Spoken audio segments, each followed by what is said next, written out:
Hello everyone, Mr. Happy here and welcome to my guide and overview to the Palace of the Dead, the first deep dungeon added in Final Fantasy XIV's patch 3.35.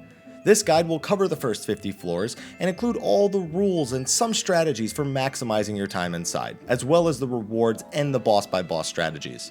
At a later date, floors 51 through 200 will be added, at which point this guide will see an update. The first parts of the guide will cover the rule sets and different options you have for participating in the content. If you already know how most of that works, then you can use the annotations in the top left hand of the video in order to skip ahead. To unlock Palace of the Dead, you must first reach level 17 on any class and complete the Copperbell Mines quest in the main story. After this, you can speak to Nojiro Marujiro in New Gridania and accept the quest, The House That Death Built. After completing this quest in Quarry Mill in the South Shroud, you may enter the Palace of the Dead by speaking to the Wood Whaler you handed in the quest to and asking to enter. This Wood Whaler gives you a lot of options, so let's cover them one at a time. Your first option is to enter the Palace of the Dead, at which point this screen comes up. Select one of the two save slots to make a new file to enter the dungeon with. If you're entering with a fixed party of 1 to 4 people, you will need them in your party in order to continue to progress on that save. If you select matched party, you will be thrown into a random deep dungeon party with up to 3 other individuals. You may only be matched with players who are working on a similar set of floors as you are, meaning if you're working on floors 1 to 10, you won't be matched with anyone working on floors 11 through 50. If both of your save files are in use and you'd like to delete one of them to start a new save with a new matched or fixed group, you can select Reset Your Progress to do so. Keep in mind, any progress made on your Etherpool arm or armor will never be reset when you delete a save. It's consistent across all saves, and they apply to any class or job you may enter as. We'll discuss more about increasing those later. If someone from your fixed party can't make it, but you want to continue progressing onto the later floors, you can disband your fixed party but keep the save file, which will change the save into a matched party and allow you to continue on. This is not reversible, so be careful when doing this. Keep in mind there are also no party composition requirements for Deep Dungeon, meaning the dungeon can be attempted and feasibly completed with any combination of classes and jobs, even things like 4 tanks, 4 healers, or 4 DPS. Just be sure to put potions on your hotbar somewhere. You'll get plenty of them inside and they come in a lot of handy. With these basic rules out of the way, let's discuss the Palace of the Dead itself. When you start Palace of the Dead from the first floor, your character's level will be reset to 1, and you'll have to level all the way up to 60 within the palace itself to regain your strength. You do not get to keep the levels you gain inside of Deep Dungeon when you leave, but you will receive some experience points after clearing a set of 10 floors for your character on the outside. It's a decent amount. At level 53, I was able to get about 16% of a level from completing floors 1 through 10. At the earlier levels, especially close to level 30, you can gain close to a third of a level from as much as 15 to 20 minutes of your time. Also, even if your character is a low level, you will still learn all of the abilities that class or job would learn as if it was that level on the outside.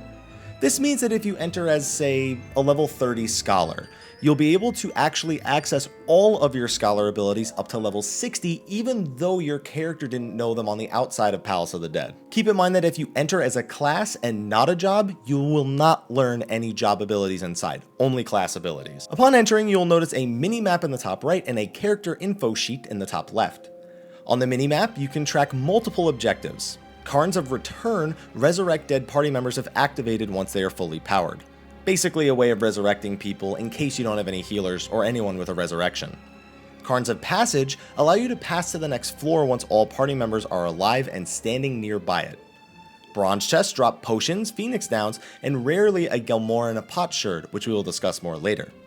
Silver chests occasionally increase the power of your Etherpool arm or armor, though they are prone to exploding for 80% of your max health as well. Don't touch them without being topped off. Gold chests reward temporary items called Pomanders, which grant a variety of effects.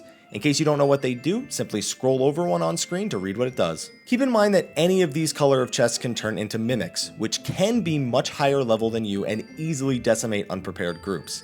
They also use an ability called Infatuation, which afflicts a party member with pox.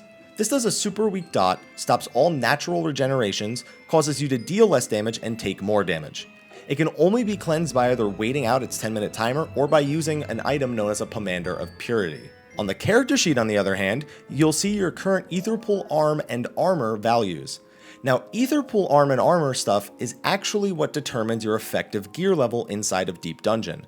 No gear you're wearing from the outside of Deep Dungeon has any effect on your stats inside, essentially meaning you could be completely naked with no gear equipped or fully geared, and all that's going to matter is what your Ether Pool arm and armor values are. Even food doesn't affect your stats, minus the little bit of vitality that you get from it. Ether Pool gear's effectiveness is equal to 2 times their current values. This means that an Ether Pool arm that's at plus 27 is equal to having a level 54 weapon, and having an Ether Pool armor of plus 23 is equal to wearing level 46 armor. This is important when gauging how much damage and healing your group will do on the later floors. You'll also notice that sometimes Ether Pool gear is highlighted. This implies that you are currently Ether Pool synced, meaning your current level inside the palace is lower than the maximum level of your Ether Pool gear. It's basically the same as being item level synced in old content to ensure you aren't over the top powerful. Let's say I was level 10 and you see that I have plus 27 and plus 23 on my Ether Pool stuff. At most I'm receiving plus 5 from each of these effects since that's half of my current level. If Ether Pool armor is highlighted, opening silver chests will yield a message that your gear strength is unchanged. This forces you to do the majority of your upgrading on later floors where it is unsynced, but even then you'll notice that sometimes it goes unchanged. It's a bit finicky, so you gotta pray for some good RNG. Supposedly the rate at which you receive upgrades is seeing buffs in the near future as well. As for the Pomanders under the Ether Pool gear, they are shared by the entire party. If one player uses a Pomander, it takes it from this shared inventory you see on your character sheet. This means that use of them should be communicated so that no accidents happen. As you are moving around Palace of the Dead, you may also encounter traps. Normally, these traps are invisible and are placed along the ground, and will activate upon stepping on them.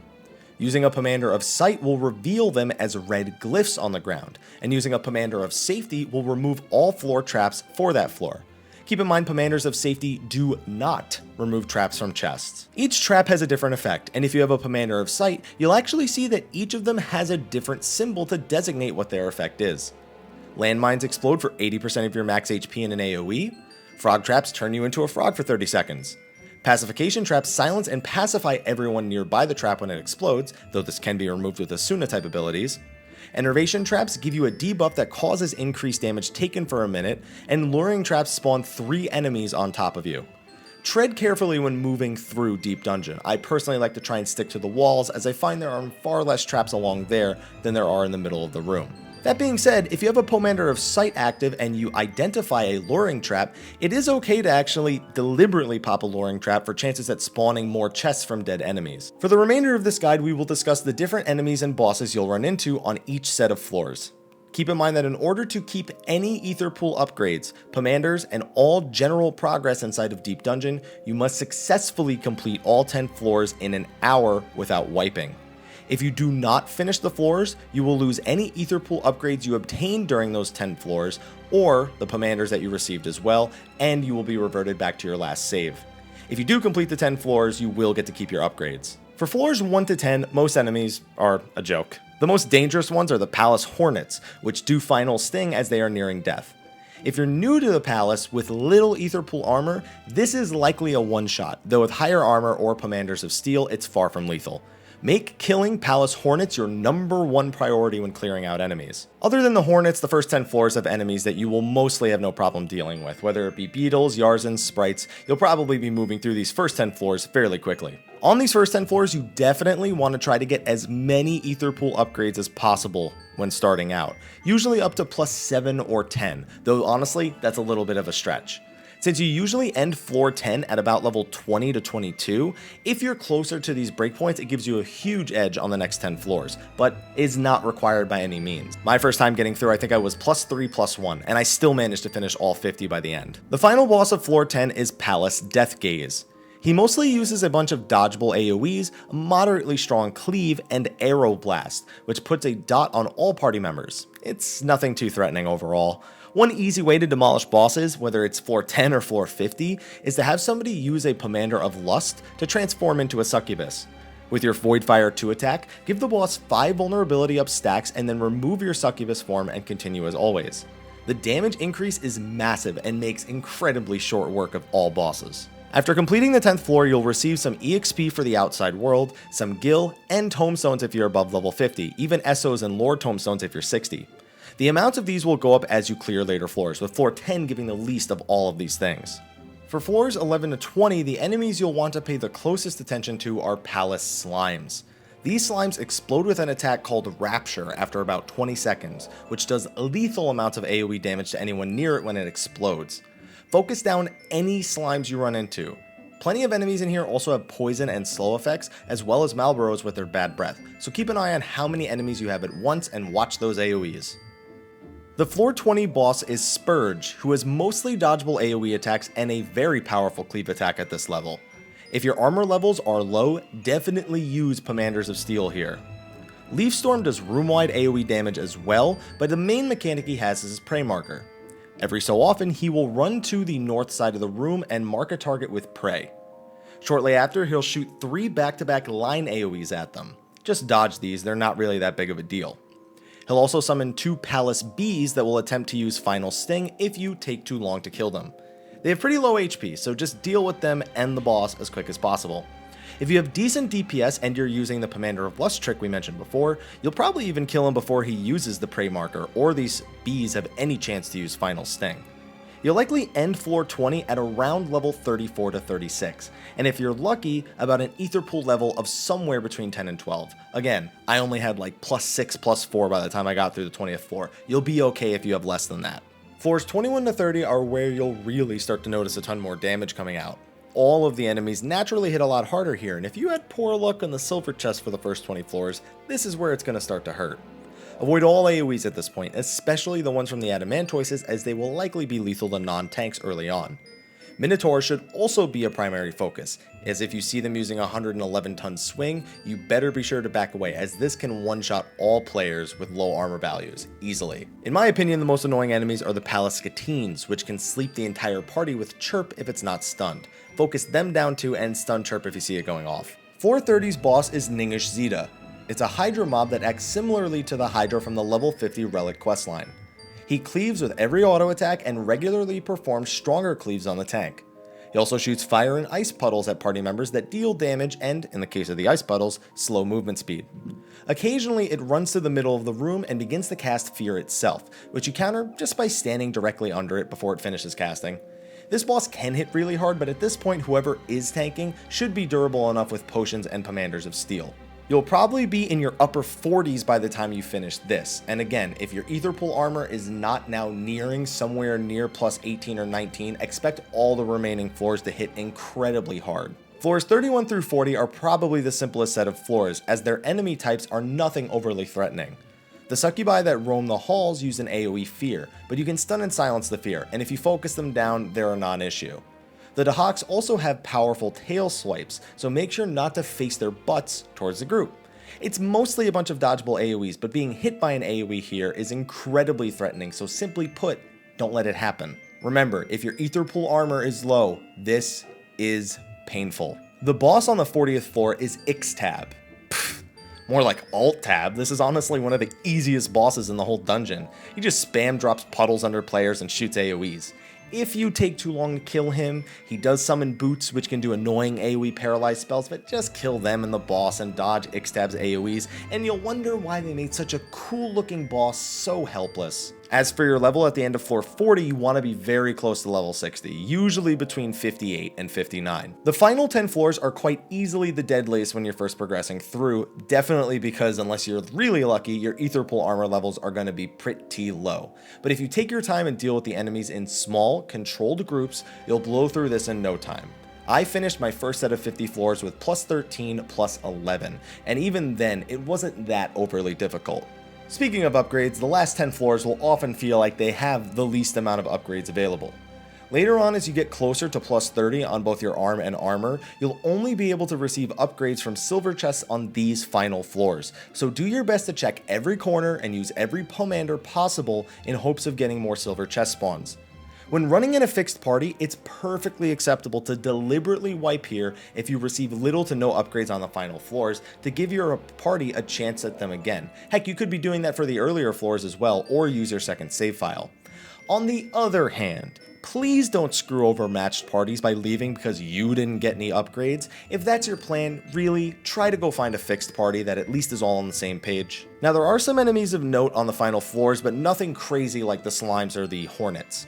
Raids do a giant AoE horror effect, you don't even run around, it's just basically just like a 10-second stun. Boots and Personas both have a strong AoE paralyze, and everything else just hits hard as hell and has plenty of AoEs and cleaves. Just keep fighting enemies in small groups. If you have a Witching or Lust Pomander to weaken them, you can fight them in larger groups, but otherwise don't push your luck. The final boss of floor 50 is Edda Black Bosom, and one mistake on her quickly leads to a very downhill fight. That being said, she is pretty easy. Her deadliest attacks are In Health and Black Honeymoon. In Health either does an AoE that hits everywhere except directly under her, or it hits in a large AoE around her. Anyone hit by this takes large damage and heals Edda. The more deadly part is that it also charges a glyph on the ground in the middle of the room for each person hit by In Health. When Edda casts Black Honeymoon, it deals damage based on how many of those glyphs are activated. Even just 2 to 3 glyphs can decimate parties, but 5 glyphs likely means an instant wipe. That being said, if you dodge In Health, Black Honeymoon barely tickles. Her other attacks are Dark Harvest, which just has her jump to random players and hit them for a bit of damage, and Cold Feet, which fears people into running around like headless chickens for 10 seconds if you're looking at her when she casts it. When you see Cold Feet, look away from her, and it's a super easy fight, even with 4 DPS. As an extra bonus for beating Edda, you will also receive a Gelmoran potsherd when you exit Palace of the Dead. I mentioned these earlier, but they can be used to buy items from the Pajal NPC right next to the Wood Whaler in South Shroud. Items you can buy include grade 5 combat materia, minions, and even a mount for 10 potsherds. You can obtain as many of these items as you'd like, you'll just need to find them in either bronze chests or re-clear all 50 floors again.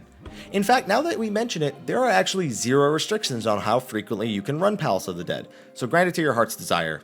Another little bonus you'll receive is if you're able to power up your Aetherpool arm and armor to plus 30, you'll actually be able to talk to that Pajal NPC and transfer all of their power into a usable item level 235 weapon. No, it is not just for glamour, it is a functional eye level 235 weapon, equivalent to those that drop from Nidhogg. Keep in mind that once you successfully get an item level 235 weapon, your plus 30 arm and armor will reset to plus 0 and you will have to climb up to plus 30 again. This is up to you. I'm personally going to keep my plus 30 to see if I can solo all 50 floors. There will eventually be leaderboards for soloing Palace of the Dead. And that's it for my guide to Palace of the Dead. This video was quite long, so I may break it down into 2 parts. I will also be posting some solo videos as well as my strategy for soloing on different jobs. If you enjoyed this video, be sure to like, favorite, subscribe, and share, and if you have any more information, definitely be sure to contribute it to the comment section of the video below and help out your fellow man and or woman. Anyway, thank you for watching this video, I'll see you all next time, and until then, take care.